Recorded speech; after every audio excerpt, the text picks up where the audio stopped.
Welcome back. We have another episode of the FTD series. Today I figured I would do the second half of the draft. I know I did the first 16 picks the other day, and so now it's time to get to the recap of picks 17 to 32. So we'll get started here. Alex Dominguez went to the Red Sox. I guess I don't have the order up here, do I? Oh, yeah. I'll remember. Alex Dominguez is a sick two-way player. He went to the Red Sox. He looks like he can be, as a pitcher, probably like a pretty early pick. Like I'd say probably mid-second as a high school arm. The control is very high. The movement is very good. Throws really hard. Nice character. Just a lot of things going for him right here. Just amazing talent just as a pitcher alone, but when you factor in the fact he's probably even a better catcher, my scout loves him. He thinks he's a 60 contact, 65 gap power type guy with a little bit of power and eye. Not bad for a high school catcher, 50-50, and all 25 and 30 currents, which is really good for a high school bat. So the fact that he can do both at such a high level made him one of the best talents in the draft as a two-way guy. He's so nasty. I was actually probably going to take him if I didn't have that guy Bell fall to me. So really like that pick to Boston. Really doubles your chances. Even if he doesn't develop as one or the other, you can just sometimes you get lucky and he develops way more as a pitcher randomly than a hitter, other way around. Seen a lot of different examples throughout the years and out of the park. So it'll be interesting to see which one he gets better at because he's pretty talented at both. So that's a pretty cool pick. All right, next up we have Jake Frasco. So Jake Frasco, let me double check here. So it looks like Jake, get the list here. Jake Frasco went to the Nationals. So Jake Frasco is another two-way player. Jake Frasco is a pitcher that is very developed pitch-wise. He has 5 really good pitches. The fastball being the best of the bunch, which is what you like to see usually. Main strikeout pitch has a pretty big weapon on that, 40-65. A lot of high ratings, pretty raw. Again, all these high school guys usually are pretty raw, so it'll take him a while to develop, but the ceiling is very high as a pitcher. Full arsenal with plus in all 3 categories, stuff, movement, control. Already has 30 stuff, 30 movement, so really high ratings across the board there. And he also doubles as a first baseman. He looks like he has almost first round bat, just like Dominguez. Both those guys are just incredible because probably be a first round pick as a first baseman also. He has very good contact and avoid K. The avoid K is very developed also. Also has very solid power in the bat there. It's 65 gap, 60 power. Just missing a little bit of eye, but pretty close to as perfect as a two-way prospect as you can get. Other than the fact he plays first base, not a better defensive position. But both those guys, real nasty. I think Frasco, if you look at his stats here, that's the only thing I don't like. I wish the two-way players had the high school stats. Looks like he just had the stats for the 1 year in 2019. And then they seem, or what's that say? 2000. Oh, yeah, so 2032. So he actually did have the stats for two-way. I guess he just didn't for the first 3 years of his career. But anyways, really interesting talent there. A couple of cool. I love those two-way guys. Are so neat. So next up we have the Dodgers with Eddie Diaz, and then I think Eddie Diaz is our 3rd two-way player in a row. Diaz looks like more of a hitter. He has some ratings as a pitcher and could develop there. Not terrible, but he looks like he's not really a starter. Probably a decent relief pitcher that would probably go in the mid-rounds if he was a pitcher only, maybe like a 8th to 10th round pick, if that. But he's definitely drafted for his bat. The guy has incredible contact, 35 current on a high school bat with 70 potential contact, and then he has major gap power, major avoid K. The eye is decent, 25 current, power is decent, 25 current, plus all across the board when it comes to the bat. Also has really solid running for like a first base type, pretty solid 45 speed there. There's a little bit of athleticism. I said first base, but he could actually probably be best in left field. The fact that he has that big of a bat could probably be a solid left fielder, 45 range. I think definitely kind of like a first base left field type. Usually those guys in real life play left field when they're young and transition to first base. And if he could get a little more defense in the range and air development, he could actually probably be a really solid third baseman. I think if he could get to a 45 range and 50 or 55 air, he could give you a real solid third base. So a real lot of opportunity for him. And you never know, he could develop as a pitcher even more and develop a third pitch and become a legit starter. So who knows with that guy? Those are 3 really neat players, all high school guys in a row to get drafted. And we'll definitely, you always want to keep an eye on those two-way guys to see how they turn out. All right, so next up we go back to the college arms here, get a little more developed. So we go back to Jim Connors for our next pick here. Connors, it's going to the Houston Astros. Connors has a ridiculous ceiling. Connors is kind of fits the mold of those earlier high school picks that we had with about 3 or 4 arms so far that are just a very high ceiling. This guy has as good a movement as anyone in the draft at 75 potential. As you can see, you just wipe out stuff here in high school. His FIP, his senior year, was .02. That's not a typo.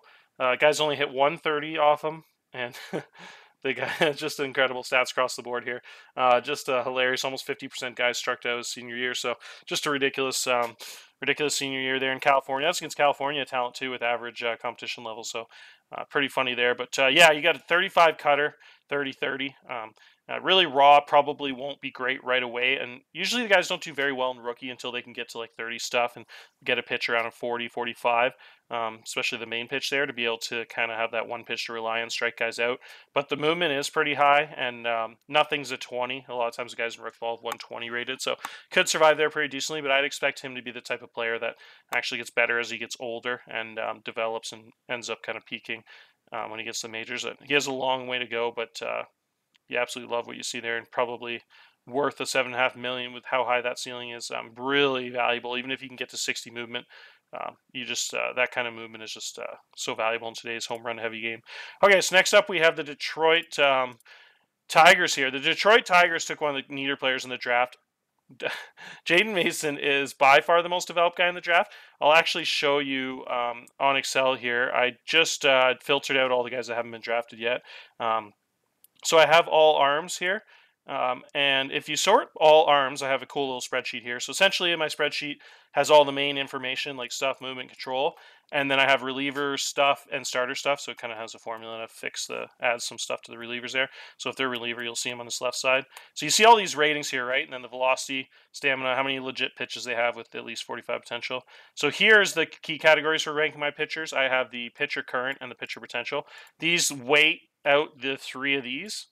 So the current one weights out these ones, and then the potential one weights out these ones. So essentially, if their average is 65, it means it'd probably be like a 65, 65, 65. They are weighted differently. I don't weight control quite as high as the other 2 categories. So I weight movement and stuff pretty highly. So you will see that's why they're not exact decimal numbers.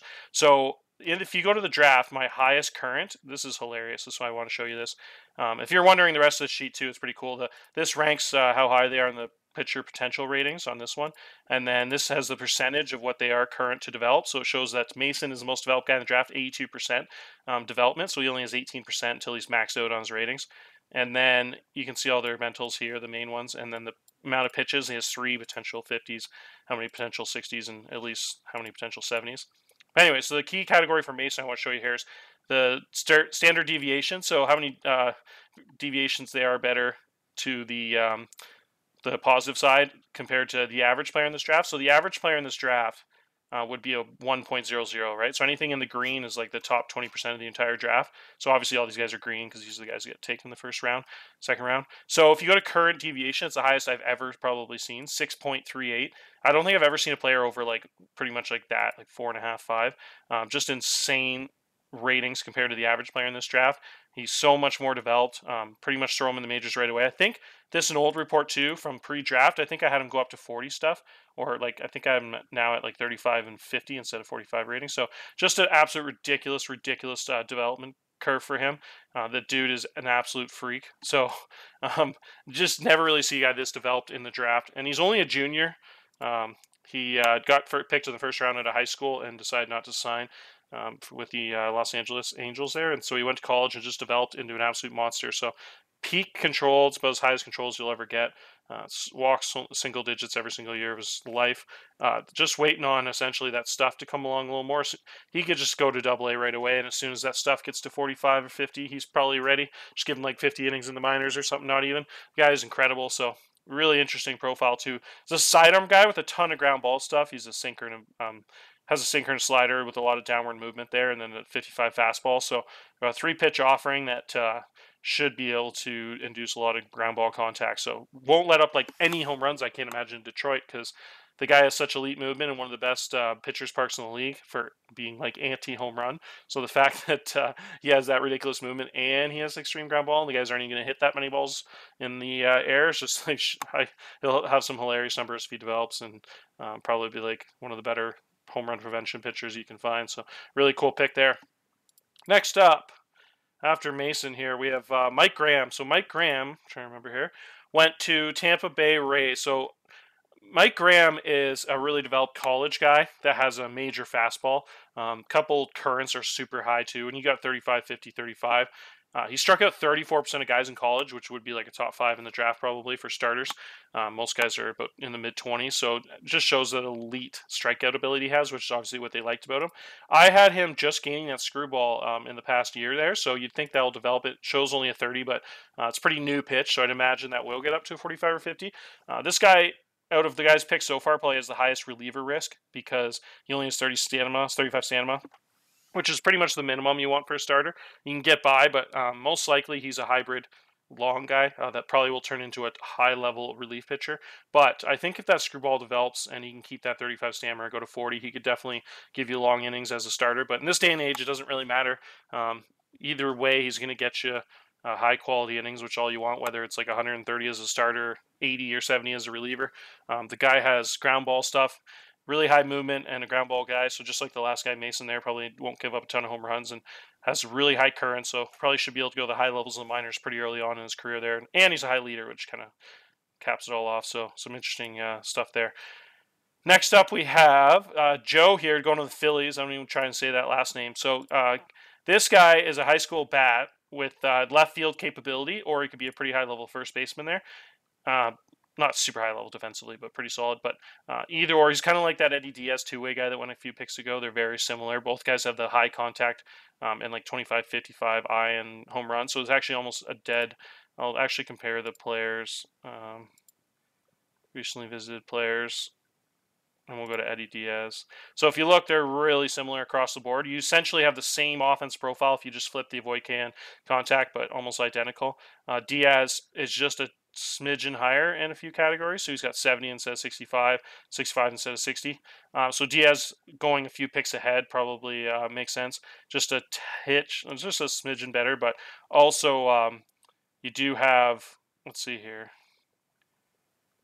Yeah, that's a really interesting comparison. I love that comparison. So both guys are just very, very high-end contact bats for high school guys. 35 avoid K is real nice. So I'll be cool to compare those guys throughout their career for sure.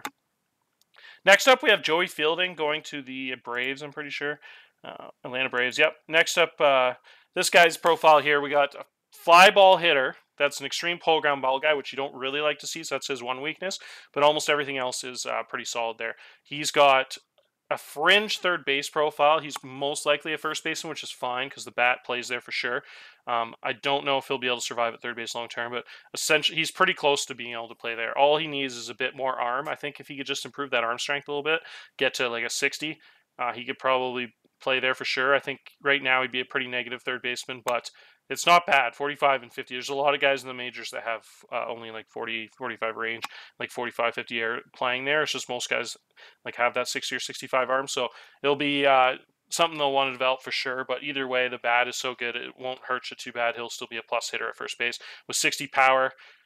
Plus gap power, hits the ball real hard, and he's a fly ball guy that also sprays the ball in the air. So if he can hit to both fields, and should have a lot of doubles and be a pretty powerful bat in the middle of that lineup. So you're really just hoping that defense develops a little bit with that pick there for sure, and he'd be a pretty solid hitter at third base there. Next up, we have Phil here, Vigil here, going to the Arizona Diamondbacks. Philly is a big bat. Philly's got a 70 contact tool, my scout says. Definitely a left fielder, but he could also play first base at a pretty high level. Definitely looks like a solid left fielder. When it comes to work ethic and intelligence, should help him a little bit, learn that position pretty well, maybe improve on his defense just a bit too. He's got plus across the board, pretty easy profile, just a solid bat left fielder that's pretty athletic for a left fielder. He's a 70 stealing rating, really good base runner, really plus all across the board. So just one of those rare 5-tool players that's pretty good at everything, major league level, at least a 50 all across the board, all the key categories there. So nice talent there at the end of the first round. A lot of these high school guys going here. You've got a couple more coming up too. Almost all high school guys all the way I think it's every high school guy from 23 to 30 are all high school guys there, 29. So next up we have Ben Drennen. Ben Drennen has a monster ceiling profile. Ben Drennen has a high school profile with a 60, 70, 70 pitch mix. The changeup's a 70, which you'll love to see.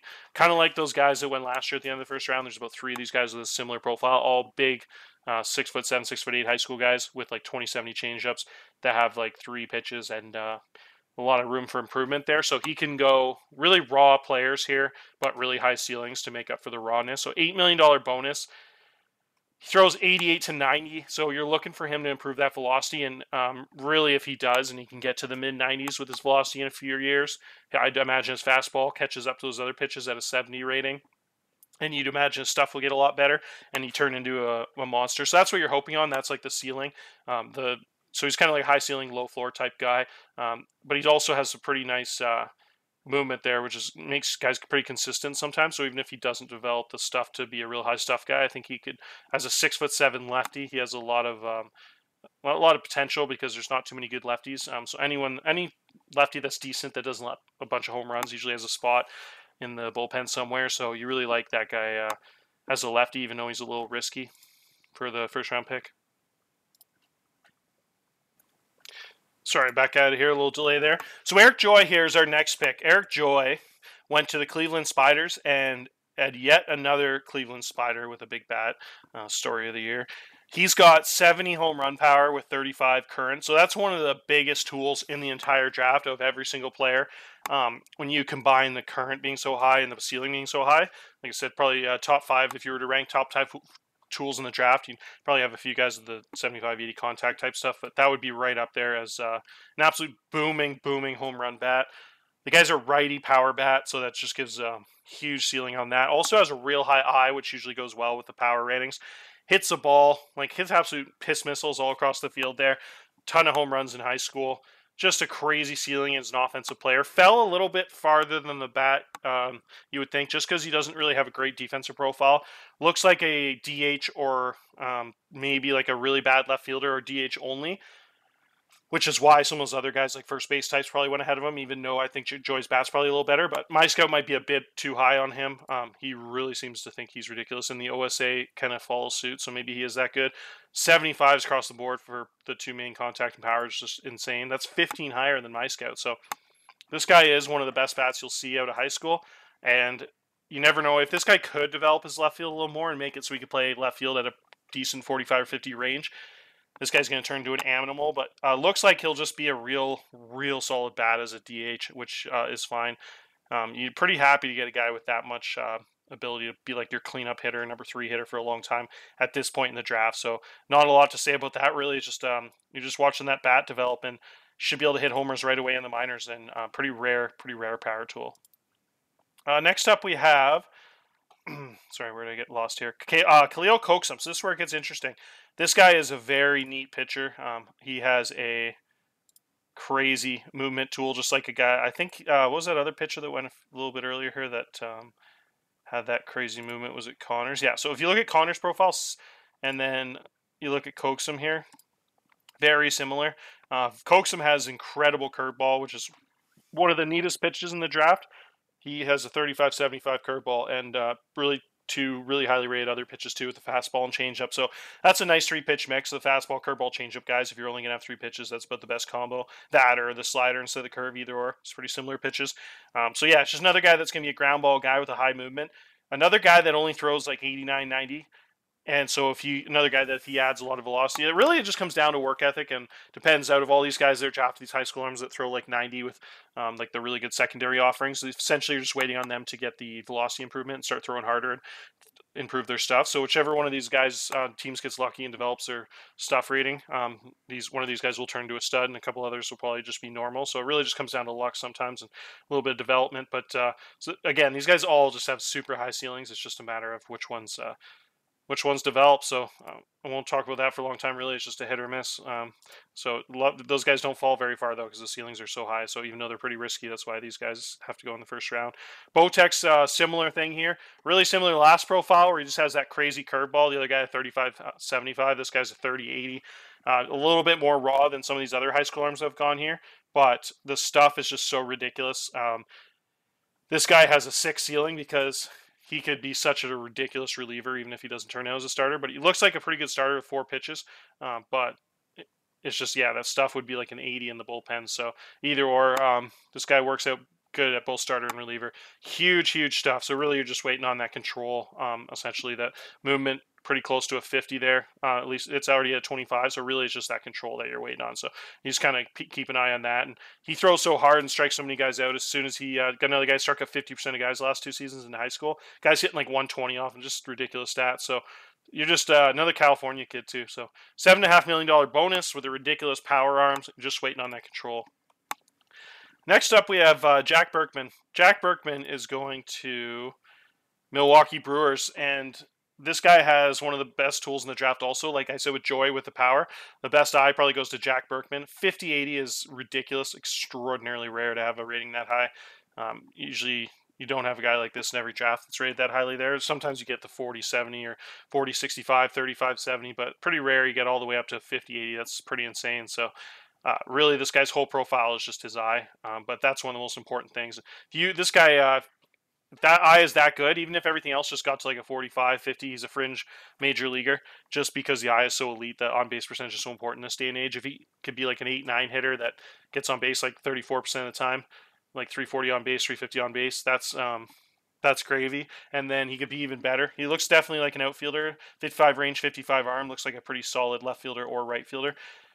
But yeah, if he gets all the way to that full power, you pretty much need him to get 40 or 45 power if he's going to be a corner guy. That's a little bit low, but it makes up for it with the crazy eye. So, but if he can get to that 55 or something, he should be a pretty quality big leaguer and pretty solid defender. So really neat player that has a really standout tool. All right, next up we have Jon Norman. Jon Norman is a pretty nasty college arm that has very good stuff. The guy has elite athleticism as a pitcher too, because he's another two-way guy. He has a crazy profile when it comes to first base, just a little low on power, but another crazy two-way guy with a big gap power bat, really developed contact, plus avoid K. So, and he has really good runner as a first baseman. He's a pretty crazy runner at 65 speed. But yeah, he's probably even better as a pitcher.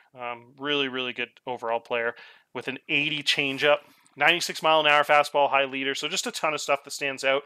30 changeup with an 80 rating is, again, one of the better pitches in the draft. Not quite as developed as most couple of those other 80 ceiling ones we saw, but as a college guy, but should still be able to be a very plus pitch, even if it doesn't get to 80.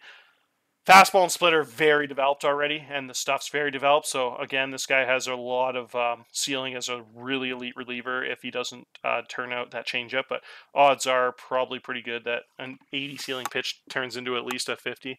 So yeah, you got to love that guy ceiling there, and a college guy with a couple 35, so just waiting on a little bit of control, and he should be able to push the high minors pretty early on there.